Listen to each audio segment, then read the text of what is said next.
अस्सलाम वालेकुम ट्रेडर्स। क्या आप जानते हैं कि पुल बैक होता क्या है और ये कितनी किस्म का होता है और पुल बैक्स पर हम ट्रेड्स एंट्रीज कैसे लेते हैं? अगर आपको नहीं पता तो आपको बिल्कुल परेशान होने की ज़रूरत नहीं है, क्योंकि मैं इस वीडियो में डिटेल से आपको बताऊंगा कि पुल बैक एक्चुअली क्या होता है और हमने उस पर ट्रेड एंट्रीज कैसे लेनी है। तो बिना कोई वक्त ज़ाया किए वीडियो को स्टार्ट करते हैं। मिलते हैं एक छोटे से डिस्क्लेमर के बाद। मेरे साथ रहिएगा। Welcome back traders. दोस्तों, वैसे तो पुल बैक्स की बहुत सी टाइप्स हो सकती हैं, लेकिन मेरी नज़र में जो 3 टाइप्स बहुत ज़्यादा इम्पॉर्टेंट हैं वो हैं short pull back, medium pull back and deep pull back. ये 3 टाइप्स मैं समझता हूँ कि बहुत ज़्यादा इम्पॉर्टेंट हैं पुल बैक्स के हवाले से।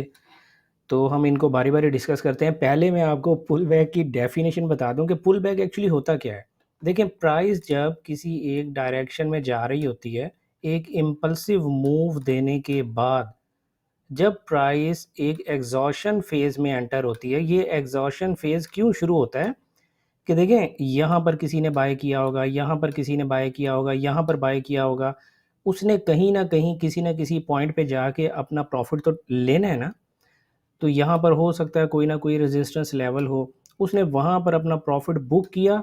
तो जब इतने ज़्यादा लोग अपना प्रॉफ़िट बुक करना शुरू कर देते हैं, तो प्राइस एक एग्ज़ॉशन फ़ेज़ में चली जाती है, जिसको मुख्तलिफ़ किस्म के प्रो ट्रेडर्स मुख्तलिफ़ नाम देते हैं। कोई इसको ब्रीदिंग फ़ेज़ कहता है, कोई इस पुल बैक को एग्ज़ॉशन फ़ेज़ कहता है, कोई इस पुल बैक को प्रॉफ़िट टेकिंग फ़ेज़ कहता है। तो मुख्तलिफ़ किस्म के नाम हैं, आप इसको सिंपली सिर्फ़ पुल बैक के नाम से याद रखा करें। अब हम क्विकली देखते हैं कि पुल बैक्स, जो मैंने आपको बताया कि मेरी नज़र में 3 किस्म के पुल बैक्स होते हैं। सबसे पहले हम शॉर्ट पुल बैक को देखते हैं। देखिए, शॉर्ट पुल बैक क्या होता है? प्राइस ने एक इम्पल्सिव मूव ली, एक पुल बैक लिया, फिर हायर हाई लगाया, इस पिछले हायर हाई को उसने ब्रेक किया और यहाँ से जनरली क्या होता है, आपको पता है, जब हम सपोर्ट एंड रेजिस्टेंस पर ब्रेक ट्रेड एंट्रीज लेते हैं तो प्राइस क्या कर रही होती है कि एक ये आपका पॉइंट ऑफ इंटरेस्ट होता है, यानी ये आपका सपोर्ट लेवल होता है, सपोर्ट लेवल नंबर 1, और ये आपका सपोर्ट लेवल नंबर 2 होता है। Support level number 1, this is support level number 2। तो हम एक्सपेक्ट करते हैं कि प्राइस, देखें, हम इन बिटवीन तो प्राइस में कहीं से भी एंटर नहीं ना हो सकते। हमें प्राइस के किसी ना किसी स्टॉप का इल्म होना चाहिए। तो जब प्राइस एक अप ट्रेंड में चल रही होती है तो हमारी नज़र में ये जो सपोर्ट लेवल्स होते हैं, ये प्राइस के लिए स्टॉप्स होते हैं। तो हम एक्सपेक्ट कर रहे होते हैं कि प्राइस यहाँ तक आएगी और फिर यहाँ पर हमें कोई ना कोई बाय रीज़न देगी और प्राइस यहाँ से एक नया हायर हाई लगाएगी।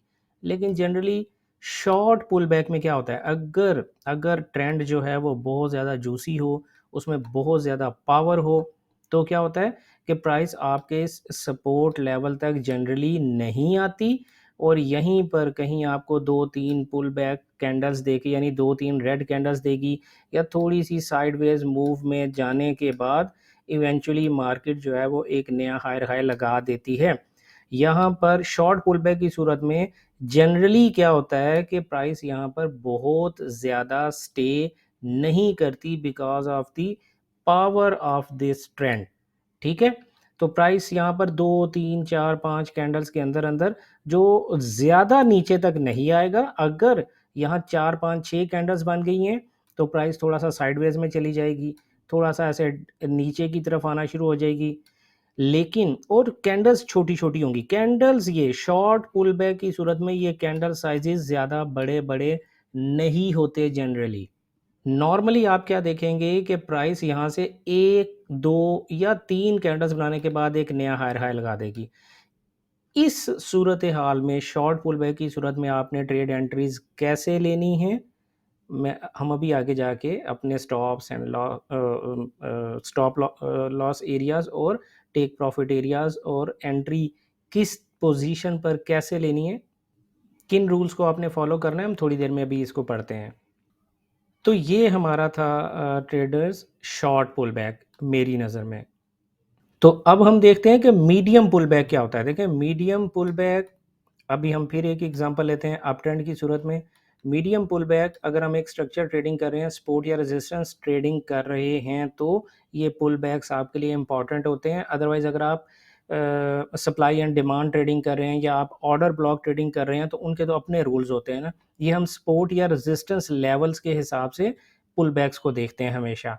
तो ये देखें, ये हमारा फिर अगेन एक अप ट्रेंड है। अप ट्रेंड में प्राइस ने एक ये जो रेजिस्टेंस लेवल है, आपको पता है जब प्राइस पुल बैक लेती है तो ये रेजिस्टेंस जो है वो प्राइस के लिए सपोर्ट लेवल का काम करता है। और ये हमारा जो हायर लो होता है, this is always our support level. अगर आपको स्ट्रक्चर्स के हवाले से बहुत ज़्यादा आइडिया नहीं है, तो मैंने इस हवाले से भी 2-3 वीडियोज़ अपने चैनल पर बना कर रखी हुई हैं, आप वो जाकर देख सकते हैं।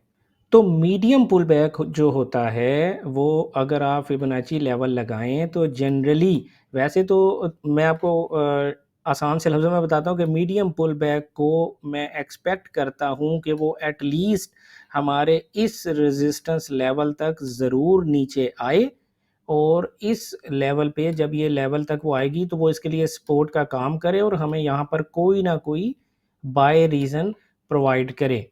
लेकिन मैंने इसके अलावा भी मैंने जनरली इस बात को कई दफ़ा एक्सपीरियंस किया है कि अगर आप यहाँ पर इस इम्पल्सिव मूव के ऊपर, ये जो आपकी इम्पल्सिव मूव जा रही है ना, जिसने ये वाला आपका हाई ब्रेक किया, इस इम्पल्सिव मूव के ऊपर अगर आप अपना ये फिब लेवल लगाते हैं, तो क्या होता है, जनरली 50 से 60 के दरमियान दरमियान ये आप लेवल्स देखें फिब के, आपका मीडियम पुल बैक जो है वो 50 से 61.8 के दरमियान दरमियान आना चाहिए और आ जाता है। लेकिन fib level is not important. Important क्या है, अगर आपको सपोर्ट और रेजिस्टेंस लेवल निकालने नहीं आते, मैंने उस सूरत में आपको फिब लेवल बताया। इम्पॉर्टेंट क्या है कि प्राइस को इस रेजिस्टेंस लेवल तक लाजमी आना चाहिए। तो ये हमारा मीडियम पुल बैक हो गया। तो डीप पुल बैक क्या होता है, अब हम डीप पुल बैक को देख लेते हैं। देखें, अगेन हम एग्जांपल ले रहे हैं अप ट्रेंड की। प्राइस ने ये हमारा सपोर्ट लेवल जिसको हम हायर लो कहते हैं, और ये हमारा रेजिस्टेंस लेवल जिसको हम हायर हाई कहते हैं। जब प्राइस ने ये ब्रेक किया तो हम एक्सपेक्ट कर रहे थे कि प्राइस ट्रेंड को कंटिन्यू करेगी इस रेजिस्टेंस लेवल तक आकर, जो कि ये हमारा प्रीवियस हायर हाई था, और यहाँ पे हमें कोई ना कोई वो बाय रीज़न देगी और हम यहाँ से बाय कर लेंगे। लेकिन प्राइस ने क्या किया कि प्राइस नीचे सपोर्ट लेवल तक आ गई, ये वाले सपोर्ट लेवल तक। हायर लो जब तक आपको पता है ब्रेक नहीं होता, तब तक हम ये एक्सपेक्ट कर रहे होते हैं कि प्राइस जो है वो अपना ट्रेंड कंटिन्यू करेगी। तो ये जो हायर लो होता है, ये प्राइस के लिए आखिरी स्टॉप होता है अपना ट्रेंड कंटिन्यू करने के लिए। अगर प्राइस इस स्ट्रक्चर को ब्रेक करती है तो उसके हवाले से हमने कैसे ट्रेड एंट्रीज लेनी होती हैं, उसके लिए भी मैंने ऑलरेडी एक वीडियो बनाकर अपने चैनल पर डाली हुई है, आप वो भी देख लीजिएगा। तो डीप पुलबैक किसे कहते हैं कि अगर प्राइस हमारे रेजिस्टेंस लेवल पर, जो कि ये लेवल बनता है, यहाँ पर अगर प्राइस नहीं रुकी, जो कि प्रीवियस हायर हाई था, और अगर प्राइस वहाँ तक नहीं रुकी, हमारे हायर लो तक आ गई, जो कि हमारा प्रॉपर सपोर्ट लेवल होता है, तो ऐसे पुल बैक को हम डीप पुल बैक कहते हैं। अगेन अगर आप इसको फिबोनाची लेवल तक लगाकर देखें, तो मैंने जनरली जो एक्सपीरियंस किया है वो ये कि 78.6 से लेके 1 के जो फिब लेवल है, इसके दरमियान दरमियान इन बिटवीन प्राइस कहीं से भी अगर आपको एक बाय एंट्री दे देती है, तो भी एक्सेप्टेबल है डीप पुल बैक। क्योंकि अगर आपको ऑर्डर ब्लॉक या supply and demand trading strategies वगैरह का पता है, जो कि मैंने ऑलरेडी इसके ऊपर काफ़ी वीडियोस बना रखी हुई हैं, आप वो देखेंगे अगर, तो यहाँ पर हो सकता है तकरीबन 85 या 90 के करीब करीब आपका कोई ऑर्डर ब्लॉक जोन होगा। तो प्राइस डीप पुल बैक लेके इस प्रॉपर सपोर्ट लेवल की डेप्थ तक ना आए, और यहीं से 80-90% से भी ऊपर वापस जा सकती है। अगेन मैं आपसे यही कहूँगा कि आप बेशक फिब लेवल्स को ना अप्लाई करें, ये ज़रूरी नहीं है, लेकिन मैं सिर्फ़ और सिर्फ फिब लेवल्स आपको अपने एक्सपीरियंस की बुनियाद पे साथ-साथ बता रहा हूँ कि अगर आप प्रॉपर सपोर्ट या रेजिस्टेंस लेवल नहीं निकाल पाते, या आप देखते हैं कि प्राइस प्रॉपर रेजिस्टेंस लेवल से उसने आपको जो है वो ट्रेंड कंटिन्यूएशन ट्रेड नहीं दी, या डीप पुल बैक की सूरत में उसने आपको सपोर्ट लेवल से प्रॉपर ट्रेंड कंटिन्यूएशन ट्रेड नहीं दी, तो आप परेशान ना हो कि यार ये क्या हुआ, मैं तो यहाँ पे इंतज़ार कर रहा था और प्राइस ऊपर से ऊपर ही चली गई। तो अक्सर आपके फिब लेवल्स भी काम कर जाते हैं, सिर्फ इसीलिए मैंने आपको फिब लेवल्स के हवाले से बताया। तो अब हम चार्ट पर जाके इन तीनों पुल बैक्स को फाइंड करते हैं, और इनको फाइंड करने के बाद हमने ट्रेड एंट्रीज कैसे लेनी है, अपने स्टॉप लॉसेस हमने कहाँ पर प्लेस करने हैं, और हमने अपने टेक प्रॉफिट एरियाज किस जगह पर सेट करने हैं, इन सारी चीज़ों को अभी हम चार्ट पर जाकर देखते हैं। सो ट्रेडर्स, इस वक्त मैं हूँ यूरो यूएसडी के वानिश टाइम फ्रेम में, और इस वक्त अभी हम ढूंढते हैं चार्ट पर तीनों किस्म के पुल बैक्स को, short, medium and deep pull back को। आप ये देखें, प्राइस जो है वो हायर लो फॉर्मेशन बना रही है यहाँ पर, और ये जो पुल बैक आपको नज़र आ रहा है ये वाला, मैं भी आपको थोड़ा सा क्लियर करके दोबारा दिखाता हूँ। देखें, अगर हम यहाँ पर ये वाला स्ट्रक्चर प्राइस ने ब्रेक किया, ठीक है, ये हमारा सपोर्ट लेवल है, ये हमारा प्रीवियस रेजिस्टेंस लेवल है, ये सपोर्ट लेवल है। तो प्राइस ने क्या किया, मैंने कहा था कि शॉर्ट पुल बैक की सूरत में प्राइस किसी भी स्ट्रक्चर लेवल तक नहीं आती, ठीक है, और वो इन बिटवीन कहीं से ही छोटी छोटी कैंडल्स बनाकर वो कहीं से ही 2-3, मैंने आपको बोला था 2-3-4-5 मैक्सिमम वो कैंडल बनाती है। अगर थोड़ी ज़्यादा हो जाएंगी, इस तरह की कैंडल्स अगर थोड़ी सी ज़्यादा हो जाती हैं, ये बस एग्जांपल के लिए दे रहा हूँ कि इस तरह के साइज वाली कैंडल, ये पुल बैक नहीं समझना आपने, इस तरह की अगर ज़्यादा हो जाती है तो वो इस तरह एक साइड मूव्स में चलेंगी, वो इस तरह से डीप पुल बैक में नहीं आएंगी, ठीक है। तो ये हमारा एक छोटा सा पुल बैक है। इस पुल बैक को जब आपने चार्ट पे फाइंड आउट कर लिया, क्योंकि आपने पीछे से ये आइडेंटिफाई कर लिया था कि आपका ये एक अप ट्रेंड है, ठीक है। तो जब आपने सपोज करते हैं आपने इसको चार्ट पे फाइंड आउट किया, ऐसी सूरत हाल में आपने क्या करना है, ये जो हाईएस्ट बॉडी होती है आपकी, मैं इसको थोड़ा सा नीचे करता हूँ, ये आपकी इस इम्पल्सिव मूव की जिसने आपका प्रीवियस स्ट्रक्चर लेवल ब्रेक किया है, इसकी जो highest body before starting this pull back, इस पुल बैक के स्टार्ट होने से पहले जो हाईएस्ट बॉडी जो है आपकी, उस पे आपने एक लाइन लगा देनी है। जो कैंडल इस हाईएस्ट बॉडी के बाहर जाके क्लोज होगी, हमारी सूरत में ये ग्रीन कैंडल उससे बाहर जाके क्लोज हुई है, ऐसे ही है। आपने इस कैंडल के क्लोज होने के बाद इमीडिएटली अपनी बाय एंट्री प्लान कर लेनी है। इसको आप ब्रेकआउट ट्रेडिंग स्ट्रेटजी भी कह सकते हैं, क्योंकि शॉर्ट पुल बैक की सूरत में आपके पास कोई स्ट्रक्चर तो होता नहीं, आपने किसी स्ट्रक्चर को रिस्पेक्ट तो नहीं देनी। अगर प्राइस यहाँ से पुल बैक करके पूरा यहाँ डीप तक आ रही होती, तो आपके पास एक रीज़न होती ना कि यार यहाँ पर मैं कोई लॉन्ग पिन बार ढूंढ लूँगा, कोई मैं इंगल्फिंग कैंडल ढूंढ लूँगा, कोई डबल बॉटम ढूंढ लूँगा, फिर मैं अपनी ट्रेड प्लान कर लूँगा। यहाँ शॉर्ट पुल बैक की सूरत में आप ऐसे इनमें से कुछ भी नहीं ना कर सकते। तो शॉर्ट पुल बैक की सूरत में आपके पास ऑप्शन क्या होती है कि आप एक ब्रेकआउट ट्रेड एंट्री ले सकते हैं। जॉन सी कैंडल ने आपकी हाईएस्ट बॉडी की विक को जब ब्रेक किया, आपने उसके ब्रेक होने के बाद वेरी नेक्स्ट कैंडल से आपने अपनी लॉन्ग ट्रेड अप ट्रेंड की सूरत में और शॉर्ट ट्रेड डाउन ट्रेंड की सूरत में आपने प्लान कर ली। सपोज करते हैं हमने यहाँ पर प्लान की अपनी ट्रेड, ठीक है, 1:1 रिस्क टू रिवॉर्ड रेशियो है आपका। जो लोअर पुल बैक का जो लोएस्ट पॉइंट है, जो भी लोएस्ट वीक है, उससे 4-5 पिप्स नीचे रख के आप अपना स्टॉप लॉस लगा सकते हैं। ऐसी ट्रेड जो कि ब्रेकआउट ट्रेड्स होती हैं शॉर्ट पुल बैक की सूरत में, मैं रिकमेंड करता हूं कि आप उन पे generally 1:1 risk to reward ratio रखा करें। लेकिन अगेन आपकी अपनी मर्जी है, आप जो मर्जी करना चाहें वो कर सकते हैं। तो 1:1 रिस्क टू रिवॉर्ड रेशो की सूरत में आपने ये ट्रेड विन कर ली, लेकिन बिलीव मी आप हर ट्रेड विन नहीं करेंगे। दुनिया में कोई स्ट्रेटजी ऐसी नहीं है जो आपको हर ट्रेड विन करना सिखा दे। तो ये ज़रूरी नहीं है कि आप इस तरह की ब्रेकआउट ट्रेड्स जब लेंगे तो वो सारी की सारी ट्रेड्स विन करेंगी, आप लूज़ भी कर सकते हैं, ठीक है। तो अब हम कोई मीडियम पुल बैक ढूंढने की कोशिश करते हैं। अगेन मैं यूरो यूएसडी में ही हूँ, 1 एज टाइम फ्रेम में ये देखें, अगर हम इसको ही एक अप ट्रेंड पीछे से कंसीडर करते हैं तो ये हमारा पहला रेजिस्टेंस लेवल था जो कि सपोर्ट में कन्वर्ट होता है, और ये हमारा हायर लो था, ये हमारा हायर हाई था। ठीक है, अब हम एक्सपेक्ट कर रहे हैं कि प्राइस यहाँ तो इस लेवल पे आके हमें कोई नया हायर हाई देगी, या प्राइस यहाँ डीप पुल बैक करते हुए नीचे सपोर्ट लेवल तक आएगी और यहाँ से हमें कोई नया हायर हाई देगी। ठीक है, लेकिन क्योंकि हम एग्जांपल देख रहे हैं इस वक्त मीडियम पुल बैक की, तो हम इसलिए प्राइस के नीचे आने का इंतज़ार नहीं कर रहे। तो हम ये देखते हैं, आपने देखा मैंने आपको थोड़ी देर पहले जब मैं समझा रहा था आपको कि मीडियम या डीप पुल बैक क्या होता है, उस वक्त मैंने आपको ये बताया था कि जो डीप मीडियम पुल बैक होता है उसमें मैंने ये अक्सर नोटिस किया है कि जो आपका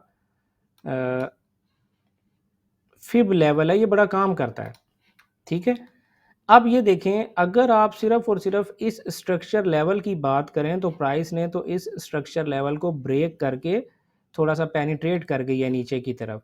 अगर मैं यहाँ पर प्रॉपर एक स्ट्रक्चर बनाऊं, जो कि मैंने आपको स्ट्रक्चर बनाने सिखा रखे हुए हैं, अगर आपके जहन में नहीं है तो आप वो मेरी प्रीवियस वीडियो जाके देख सकते हैं जो मैंने स्ट्रक्चर लेवल्स पे बना रखी हुई हैं।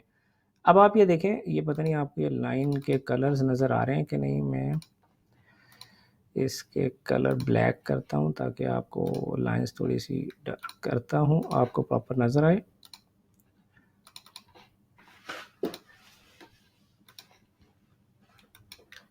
ठीक है, अच्छा जी, ये देखें प्राइस ने क्या किया, प्राइस ने, हम एक्सपेक्ट कर रहे थे इस स्ट्रक्चर लेवल पर आकर हमें वो कोई ना कोई बाय रीज़न देगी, लेकिन प्राइस ने यहाँ से पेनिट्रेट किया और हमारे जोन को ब्रेक करके नीचे आ गई। तो इसीलिए मैंने आपको ये बताया था कि अक्सर मैंने ये नोट किया है कि जब भी प्राइस जो है वो पुल बैक्स अगर आपने मेजर करने हैं तो आप, वैसे तो जनरली आपको पता है कि मैं जो इंडिकेटर्स हैं उनको अवॉइड करता हूं और उनको रिकमेंड भी नहीं करता, लेकिन पुल बैक्स की सूरत में आप फिब इंडिकेटर का यूज़ कर सकते हैं। Fib levels are really very very excellent for figuring out the pullbacks. So आपने ये देखा कि कितनी एक्सीलेंट इसने आपको, मैंने आपको बताया था मीडियम पुल बैक क्या करता है, वो 50 से लेके 61.8 के दरमियान दरमियान आपको एंट्री प्रोवाइड कर देता है।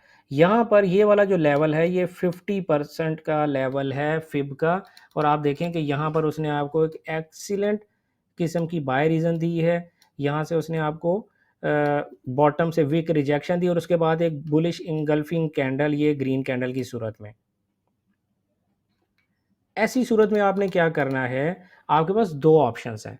एक ऑप्शन ये है कि अगर आप सिंगल टाइम फ्रेम ही यूज़ करना चाहते हैं तो आप क्या करें, आप यहीं पर ही कोई बेहतरीन सी बाय रीज़न ढूंढें। मेरी नज़र में ये जो वीक रिजेक्शन बॉटम से, उसके बाद ये जो आपको इंगल्फिंग कैंडल मिली, मेरी नज़र में ये दो कैंडल्स बेहतरीन रीज़न थी अपनी एंट्री लेने के लिए। और मैंने यहाँ से इसके बाद अगर अपनी एंट्री प्लान की होती तो मेरा स्टॉप ज़ाहिर है इस पुल बैक के लो पर था। 1-to-1 risk to reward ratio से मैंने ये ट्रेड बड़े आसानी से जीत ली। लेकिन मीडियम पुल बैक की सूरत में आप 1-to-1 ट्रेड नहीं लेंगे, आप जनरली अपनी ट्रेड को मार्क करेंगे जो प्रीवियस रेजिस्टेंस लेवल है। हमारी इस एग्जांपल की सूरत में प्रीवियस रेजिस्टेंस लेवल ये है, तो हम एटलीस्ट इस रेजिस्टेंस लेवल तक अपना टेक प्रॉफिट एरिया रखेंगे। हमारी इस ट्रेड की सूरत में ये 1.37 1 to 1.37 risk to reward ratio बनता था।